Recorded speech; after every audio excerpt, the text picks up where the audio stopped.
Evren, kendi varlığını tanımlayan ve destekleyen bir yapıya sahiptir. Yani evren bir anlamda kendini yazar ve okur. Bilinç, evrenin kendini anlamasını ve deneyimlemesini sağlar. Ölüm sadece fiziksel bedenin sona ermesiyle ilgili bir süreçtir. Bilinç ise fiziksel bedenin sona ermesiyle beraber evrenin daha büyük bir gerçekliğine geri döner. Evet özgür zihinler. Bu sözler dünyanın en yüksek IQ seviyesine sahip insanı olduğu iddia edilen Amerikalı yazar Chris Langan'a ait.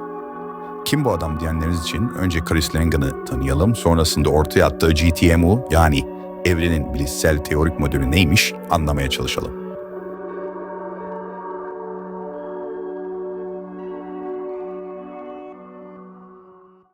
Chris Langan 1952 yılında ABD Missouri'de doğdu. Çocukluğu oldukça zorlu bir çevrede geçti. Maddi sıkıntılarla boğuşan bir ailede yetişti ve çocukluk yılları baba figürünün olmaması nedeniyle karmaşıktı. Annesi defalarca evlendi ve Langan zorba bir üvey babanın baskısı altında büyüdü. Chris bu zor şartlara rağmen olağanüstü bir zekaya sahipti. 4 yaşında kendi kendine okumayı öğrenmiş, ergenlik döneminde ileri matematik ve fizik bilgisiyle yaşıtlarından çok ileride olmuştu. Liseden mezun olduktan sonra Montana Eyalet Üniversitesi'nde okumaya başladı. Ancak finansal sıkıntılar ve ailesel problemler nedeniyle üniversite eğitimini tamamlayamadı. IQ testlerine ilk kez lise döneminde girdi ve bu testlerde olağanüstü sonuçlar aldı. Mensa ve Mega Society gibi kurumların testlerinden başarıyla geçmiş ve IQ seviyesinin 190 ila 210 arasında olduğu tahmin edilmiştir. Mega Society testinde dünyadaki en yüksek skorlardan birini elde etmiştir. Bu da onun zekasının matematiksel olarak kaydedilmiş bir kanıtı olmuştur. Eğitimini tamamlayamamış olmasına rağmen Langan kendi kendini eğitmeye devam etti ve sonunda çalışma hayatına atıldı. Bir dönem barmenlik, inşaat işçiliği ve at çiftçiliği gibi işlerde çalıştı. Ancak Langan'ın bu sıradan işlerdeki hayranlık uyandıran zekası çevresindekiler tarafından fark edilmeye başladı. Hayatının ilerleyen dönemlerinde Chris Langan, evrene ve bilince dair felsefi sorulara yanıt aramaya yoğunlaştı. Kendi söylediğine göre hayatındaki zorluklar ve düşüncelerinin kabul görmemesi, onu yazmaya ve düşüncelerini organize ederek yayınlamaya yöneltmiştir. CTMU'yu geliştirirken motivasyonu, evreni anlamak ve bireylerin bilinciyle evren arasındaki derin bağlantıları ortaya çıkartmak olmuştur. Evrenin bilişsel teorik modeli, GTMU adlı teorisini geliştirerek eşi benzeri olmayan bir çerçeve sunmuş ve bu teoriyi kitaplarında yayınlamıştır. Şimdi gelelim fasulyenin faydalarına.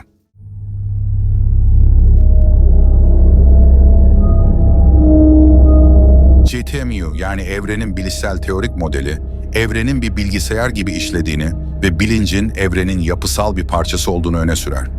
Bu teoride evren hem fiziksel hem de bilişsel bir yapıya sahip. Yani evren sadece bir madde yığını değil, aynı zamanda bir öz farkındalık ve bilgi işleme sistemini ifade eder. Langan'ın teorisine göre evren, kendi kendini yapılandıran bir dil sistemi gibi işliyor ve varoluş bir hesaplama süreci ile devam ediyor. Bu teoriye göre evren bir meta program tarafından yönetiliyor. Bu program, evrendeki her şeyin birbiriyle bağlı olduğunu ve bütünün bireylerden daha büyük bir anlam ifade ettiği inancıyla hareket ediyor. Kısacası Langan'ın geliştirdiği CTMU teorisi, evreni dil temelli bir bilgi yapısı olarak tanımlar. Bu yapı, evrenin kendi kendini simüle eden bir sistem olduğunu öne sürer. Teori, zamanın ötesinde bir düzenin varlığını savunur ve tüm bilginin bir yaratıcının ya da simülatörün ürünü olduğunu iddia eder.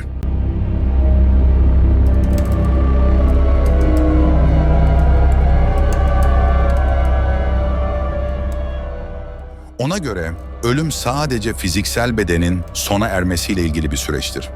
Bilinç ise beden sona ermeden önce evrenin daha büyük bir gerçekliğine geri döner. Kısacası ölümün bir son olmadığını, bilinç ya da ruhun farklı bir boyuta geçtiğini savunmaktadır. Ayrıca Langan'a göre tüm bilinçler aslında meta eş zamanlı bir yapıda var olur. Bu farklı yaşamların şu anda bile bir arada var olabileceği anlamına gelir. Ancak birey olarak farklı varoluş durumlarımızı genellikle hatırlayamayız. Mayıs ayında katıldığı Her Şeyin Teorileri adlı podcast'te Bu düşüncesini detaylandıran Langen, ölümden sonra bilincin gerçekliğin kökenine döndüğünü ve bireye varlığını sürdürmesi için yeni bir beden sağlanabileceğini öne sürdü. Yeni bir boyuta geçtiğinizde dünyadaki anıların yok olmadığını ama genellikle bu anılara dönmek için bir sebep olmadığını savundu. Artık içinde bulunmadığınız bir dünyanın anılarına neden tutunuyorsunuz diyen Langen, ölüm anında zihinde otomatik psikolojik süreçlerin gerçekleştiğini vurguluyor. Ona göre gerçeklikteki her şey evrensel bir bilincin parçasıdır ve ölüm, bu bilinç içinde bir formdan diğerine geçiştir.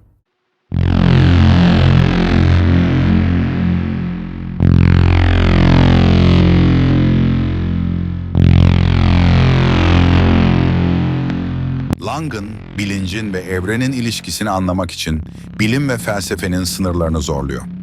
Bu teori, bilincin pasif bir gözlemci olmadığını, aksine evrenin aktif bir bileşeni olduğunu savunarak bize farklı bir perspektif sunuyor. Chris Langen ve onun CTMU teorisi, evrenin ve bilincin gizemlerini çözme yolunda atılmış büyük bir adım.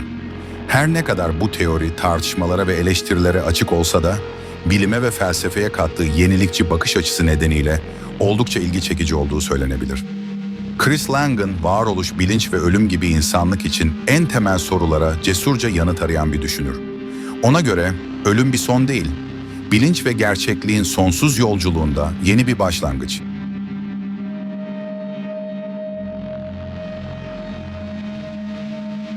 Eğer bu videoyu beğendiyseniz, beğen butonuna tıklamayı ve kanalımıza abone olmayı unutmayın. Yorumlarda CTMU teorisi ve Chris Langen hakkındaki düşüncelerinizi bizimle paylaşabilirsiniz. Bir sonraki videoda görüşmek üzere. Kendinize iyi bakın ve özgür zihinlerle kalın.